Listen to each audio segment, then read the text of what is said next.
দুনিয়াটাই এরকম। নেতা যেভাবে ভাষণ দেয়, প্রভুর চেষ্টা করে আয়নার সামনে দাঁড়ায় আঙ্গুলটা এতটুকু উঠে, আবার দেখেন নেতা কতটুকু উঠেছে। কি কথা সত্য না মিথ্যা? কি ভাই মিথ্যা কথা বললাম? দেখেন যদি এরা দুনিয়ার জন্য এটা করতে পারে, তাহলে আমি মুহাম্মদুর রাসূলুল্লাহ সাল্লাল্লাহু আলাইহি সাল্লামের পোশাক, পরিচ্ছদ, লেনদেন, উঠা বসা, আখলাক, আমি কিয়ামতের ময়দানে আমি তার সঙ্গী হব, তার সাথে আমি জান্নাতবাসী হব, এই আশায় কি আমি তার অনুকরণ করতে পারি না? কথা শেষ করে আসতেছি। হযরত মূসা আলাইহিস সালাম আর ফিরআউন, এই দুইজনের মধ্যে যুদ্ধ হয়েছিল আমরা জানি। ফিরআউন দেশের মধ্য থেকে লক্ষ লক্ষ জাদুকরকে একত্রিত করলো। আল্লাহ পাক রব্বুল আলামিন হযরত মূসা আলাইহিস সালামকে বললেন, ওয়ালকি মা ফি ইয়ামিনিকা তালকাফু মা সানাউ ইন্নামা সানাউ কাইদু সাহির। হযরত মূসা আলাইহিস সালাম তিনি এমন লক্ষ লক্ষ সাপ দিকে একটু ঘাবড়িয়ে গেলেন। আল্লাহ বলেন, হে মূসা, এগুলো সব জাদু। আপনার এই যে লাঠি, এটা যে জাদু হবে, এটা হলো একটা মুজিজা। আমি আল্লাহ নিজ হাতে আপনাকে দিছি, আপনি লাঠিটা ছাড়েন, সঙ্গে সঙ্গে দেখবেন লক্ষ লক্ষ সাপকে গিলে ফেলছে। বলেন সুবহানাল্লাহ। গিলে ফেলছে। এবার ফেরাউনের যত বাহিনী ছিল, এই বাহিনী সব হযরত মূসা আলাইহিস সালামের হাতে হাত রেখে সব ঈমান নিয়ে আসলো। সব কি নিয়ে আসলো? ঈমান নিয়ে আসলো। আল্লাহ, তাহলে ঈমানের এক নম্বর বিষয়টা এইটাই, আল্লাহ এদের তকদীর ঈমান রাখছেন। কিন্তু বাহ্যিক বিষয় কি ছিল? বাহ্যিক বিষয় ছিল এটা।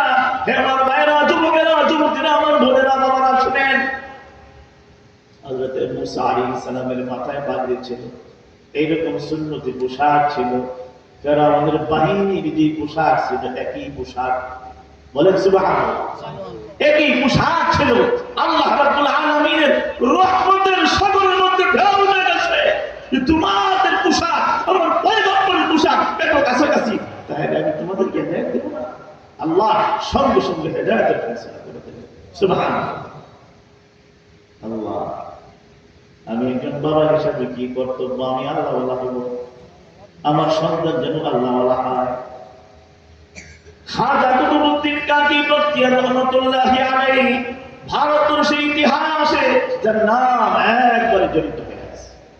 খাজা কুতুবউদ্দিন কাজী বখতিয়ার রহমাতুল্লাহি আলাইহি, ইনি যখন অল্প বয়সে শুনেন আমার দায়িত্ব কি, বাবা হিসাবে, মা হিসাবে দায়িত্ব কি, তিনি যখন নাকি মাদ্রাসায় যান, মাদ্রাসা থেকে আসেন, ব্যাগ রাখেন, মা কি করেন?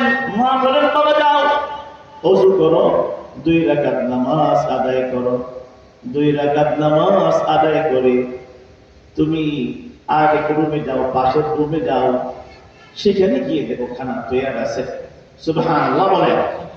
দৈনিকই আমল করতেছে।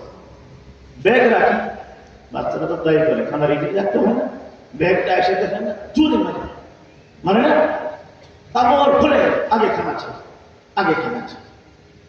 কিন্তু মা শিখেই গেছেন, সন্তানকে যাও, ব্যাগ তুমি রাখছো, 2 রাকাত নামাজ আদায় করো, ওযু করো, 2 রাকাত নামাজ আদায় করো, ওরে আল্লাহর কাছে দোয়া করো, অন্তরের ভিতরে ঈমান পয়দা করো। রিজিকের মালিক আল্লাহ। জোরে বলেন কে? আল্লাহ। নামাজের মাধ্যমে আল্লাহ খানার ব্যবস্থা করেন। কিসের মাধ্যমে? নামাজের মাধ্যমে আল্লাহ খানার ব্যবস্থা করেন। এই কথা শিখাইতেছেন। দৈনিক এইভাবে চলতেছে। মায়ের দিন অনেক দূরে চলে গেছেন বেড়াতে, আসতে লেট হয়ে গেছে, মা চোখে কান্না পানি। আজ তো সন্তান আসবে, সন্তান তো খানা পাবে না, সন্তানের ইতিম নষ্ট হয়ে যাবে। হ্যাঁ, কি আফসোস, কি আফসোস। তিনি আসলেন, এসে দেখেন সন্তানকে খাজা কুতুবউদ্দিন কাজী বখতিয়ার রহমাতুল্লাহি আলাইহি, তিনি ঘুমাইছেন, মা দাঁড়িয়ে আছেন দরজা, মার চোখে পানি, সন্তান না খেয়ে ঘুমাইছে। সন্তান ঘুম থেকে উঠে পড়ে মা বলতেছেন, হে খাজা কুতুবউদ্দিন, আমার সন্তান, আজ পর্যন্ত তোমার খানা হয় নাই, খানা পাও নাই। সন্তান বলতেছে, হে মা, আপনি কি বলতেছেন? আজ তো আমি খানা খেয়েছি, কিন্তু এই খানার বৈশিষ্ট্য ছিল আলাদা, 2টা অন্য দিনের চাইতে কয়টা বৈশিষ্ট্য? দুই বৈশিষ্ট্য, যেটা আগে ছিল না। এই বৈশিষ্ট্য আমি আগে পাই নাই, এটা আমি এখন পেয়েছি। বলে কি সেই বৈশিষ্ট্য? এই খানাগুলো অধিক সুগন্ধিযুক্ত এবং সুস্বাদু। সুবহানাল্লাহ বলেন। এই খানা কে বানাইছেন? কে বানাইছেন বলেন? তাইলে আপনার তো আগে এটি, আপনার তো সন্তানের ভবিষ্যৎ করেন, কথা ঠিক কিনা? সন্তানের ভবিষ্যতের জন্য কি করছেন? ওই ঢাকা ইউনিভার্সিটি, আরো বড় বড় ইউনিভার্সিটি। আর যারা এইদিকে থাকে এটা তো শহরেই। সন্তান কোথায়? বলে বলে এই কানাডা, এই আমেরিকা, কথা ঠিক কিনা? সন্তানের কেরিয়ার, সন্তানের কেরিয়ার কি কেরিয়ার, কি ভবিষ্যৎ? বলে ভবিষ্যৎ হলো এই সন্তান এই গাজীপুরের বৃদ্ধাশ্রমে, বাবা মা গাজীপুরের বৃদ্ধাশ্রমে, সন্তান ইউরোপ আমেরিকায় বাড়ি করে আছে। সত্য না মিথ্যা? সত্য না মিথ্যা ধরে বলে? সন্তানকে এমন ডিগ্রি জবাব দিছে, এসে বলে যে হুজুর একটু খতম পড়াইতাম কেন? মেয়েকে পাঠাইছিলাম বিলাতে, কানাডা, এখন বলে মেয়ে ইহুদি ছেলেকে পছন্দ করছে। বলে আপনি বলেন নাই? বলে বলছি ইসলাম ধর্মে ইহুদি ছেলে চলে না। বলে মেয়ে কি বলে? মেয়ে বলে ধর্ম আবার কি? জোরে বলেন না নাউজুবিল্লাহ। বাস্তব অভিজ্ঞতা। এই জন্য যারা আমাদের মতো দেখবেন টুপিদারিওয়ালা মসজিদ মাদ্রাসার খেদমত করতেছে, অল্প বেতনে চাকরি করতেছে, যা উপার্জন করবি আগে মার মুখে দিবে, আগে বাবার মুখে দিবে। যদি থাকে নিজে খাবে, আর না হলে খাবে না। একটু আগেই বলতেছেন আমাদের কালচার, পারিবারিক যে বন্ধন এটা শেষ করে দেওয়া। ইসলাম বলে এটা, হে সন্তান, বাবা মার পায়ের নিচে তোমার বেহেশত, বাবা মাই তোমার জান্নাত, বাবা মাই তোমার জাহান্নাম। বাবা মা সন্তুষ্ট তো আল্লাহ সন্তুষ্ট, বাবা মা অসন্তুষ্ট তো আল্লাহ অসন্তুষ্ট। ইসলামের শিক্ষা। হুজুর সাল্লাল্লাহু আলাইহি সাল্লাম বলেন, কোন সন্তান যদি মার দিকে একবার নেক দৃষ্টিতে তাকায়, আল্লাহ পাক রব্বুল আলামিন তাকে কবুল হজের নেকি দান করেন। বলেন সুবহানাল্লাহ। আল্লাহ। সাহাবী জিজ্ঞাসা করেন, হুজুর আমি যদি আমার মার দিকে দৈনিক 100 বার তাকাই এক নজরে? হুজুর সাল্লাল্লাহু আলাইহি সাল্লাম বলেন, আল্লাহ তোমাকে 100 কবুল হজের নেকি দান করবেন। সুবহানাল্লাহ। মা ছাড়া হবে না, বাবা ছাড়া। এই জন্য কি করতে হবে? আগে আমি নিজে আল্লাহওয়ালা হয়ে যাব, সন্তান যেন আল্লাহওয়ালা হয়ে যায়। এই আল্লাহওয়ালা হওয়ার জন্যই উনি এই মার কাজ করেছেন। মার কাছে সুন্নাহ, নামটা তো পছন্দনীয়। আমার সুন্নতের কেন্দ্র। কিসের কেন্দ্র বলে? সুন্নতের কেন্দ্র। উনি ছেলে মেয়ে সুন্দর দুইটা পৃথক শাখা এখানে করেছে। আমাদের দায়িত্ব হলো, আমি কথা এখন শেষ করি, আমাদের দায়িত্ব হলো এই মার কাজকে জীবিত রাখা, মানে এটাকে চালু রাখা, কোনো কারণের জন্য বন্ধ না। উনি যেটা বলেছেন এটা ওলামায়ে কেরামের শান, আমি কারো কাছে চাই না, ওলামায়ে কেরামের শান। আমাদের দায়িত্ব যারা আমরা সাধারণ আছি মুসলমান, খোঁজ খবর না, কথা ঠিক কিনা? মনে রাখবেন, এই মহল্লায় এই কোরআনে কারিমের তেলাওয়াত হইতেছে, এই আওয়াজ খবর মাসের দিনে পৌঁছতেছে এবং আপনাদের রহমত বরকতের কারণ হইতেছে। আপনারা বিভিন্ন আযাব ও গজব থেকে রক্ষা পাইতেছেন এই মাদ্রাসার ওসিলায়, মসজিদের ওসিলায়। কোন সন্দেহ আছে এর মধ্যে? এই জন্য এক নম্বরে সন্তান যেন আল্লাহওয়ালা হয়। সন্তানের ফাউন্ডেশন মজবুত করেন, বিল্ডিং এর ফাউন্ডেশন মজবুত করেন।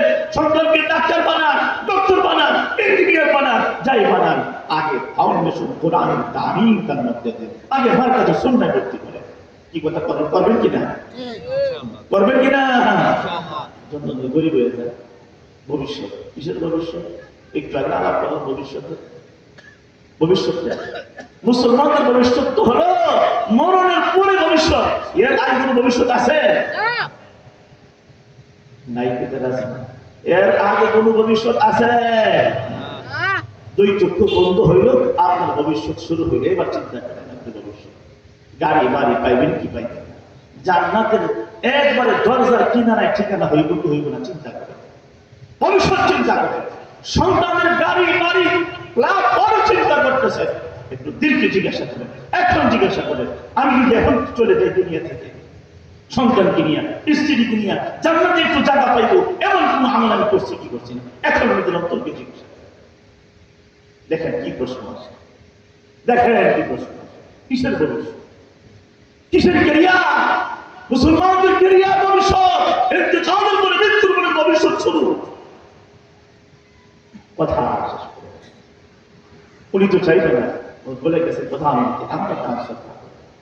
আমার আব্বা জান রহমতুল্লাহ মুখে ঘটনায় প্রায়ই শুনি, উনি একটা স্বপ্নের কথা বলতেন। একজন বুড়া মানুষ, লম্বা ছিলেন, উনি এরকম মাদ্রাসা এতিমখানা নিজে বালতি দিয়ে তরকারি আর ডাল নিজে নিয়ে দিয়ে আসতেন, খাওয়াই দাম। দেখা গেল একদিন উনি এই ডাল ভাত নিয়ে আসতেছেন, বাচ্চারা ছোট ছোট মাসুম বাচ্চারা, মাদ্রাসা পড়লে তো মাসুম, ওদের কোনো গুণা নাই। তো একটা টিটকারি করতেছে, ওই যে লম্ব চাচা আইতেছে, লম্বা ছিলেন, টিটকারি করে না, একটু উপহাস করে না, ওই যে লম্ব আইতেছে, লম্বা চাচা আইতেছে, ওনার কানে গেছে। উনি বড় অসন্তুষ্ট হয়েছে, আমি তোমাদেরকে খাওয়াই, দান করি, আর তোমরা আমাকে এই কথাটা বললে, এই জন্য খানা বন্ধ করে দিচ্ছি, আর দেবো না, খানা মানে বন্ধ। রাতের বেলায় স্বপ্ন দেখতেছে তুলসীরা পার হয়ে গেছে, মাদ্রাসায় ছোট ছোট বাচ্চা গুলো, এই তুলসীরা কত ধার, কত সূক্ষ্ম, এই তুলসীরা এই বাচ্চাগুলো দৌড়ে পার হইতেছে, বলেন না সুবহানাল্লাহ। আরে চাচা একটু যায়, আর একটু পিছনে সাহস একটু যায়, আবার পিছনে চলে আসে, আর বাচ্চাগুলো বলতেছে, এই দেখো না আমরা পার হয়ে গেলাম, চাচা আমাদেরকে খাওয়া দিত, দান করতো, সদকা করতো, উনি পারতেছে না, চল ওনাকে ধরে পার করে নিয়ে আসে। সুবহানাল্লাহ, স্বপ্নের পর ঘুম ভেঙে গেছে। এটা হলো না। এখন কিয়ামতের মধ্যে মুহাম্মদুর রাসূলুল্লাহ সাল্লাল্লাহু আলাইহি ওয়াসাল্লাম বলেন, কুন আলিমান আও মুতাআল্লিমান আও মুঈনান আও মুহিব্বান ওয়া লা তাকুন খামিসা ফাতাকুনু মিনাল খাসিরিন। নিজে আলেম হও, নাইলে ছাত্র হও, নাইলে সাহায্যকারী হও, নাইলে মুহাব্বতকারী হও, ভালোবাসো অন্তর দিয়া, বিদ্বেষ পোষণকারী হইও না। আলেম ওলামাদের ধ্বংস অনিবার্য। আল্লাহ বলেন, কু আনফুসাকুম ওয়া আহলিকুম নারা, নিজে জাহান্নামের আগুন থেকে বাঁচাও, পরিবার পরিজনকে জাহান্নামের আগুন থেকে বাঁচাও। কথা ঠিক কি না?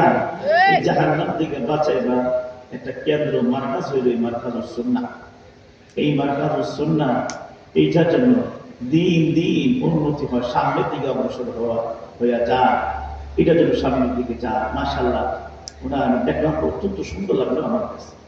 ওনার এখানে গোড়াবা পান, জাকাতের পান, এটা ভিন্ন, এটা দিয়ে যারা এতিম এরা চলে, আমরা এখানে দান করবো, জাকাত দেবো, সদকা দেবো, ফিতরা এখানে আমরা দেবো। সার্বিকভাবে আমরা সহযোগিতা করবো তো ইনশাআল্লাহ। কে সহযোগিতা করবো? হাত উঠেছে। মাশাআল্লাহ, উনি বলছেন ওনার প্রথম মাহফিল, আলহামদুলিল্লাহ প্রথম মাহফিল হিসেবে অত্যন্ত সুন্দর হয়েছে।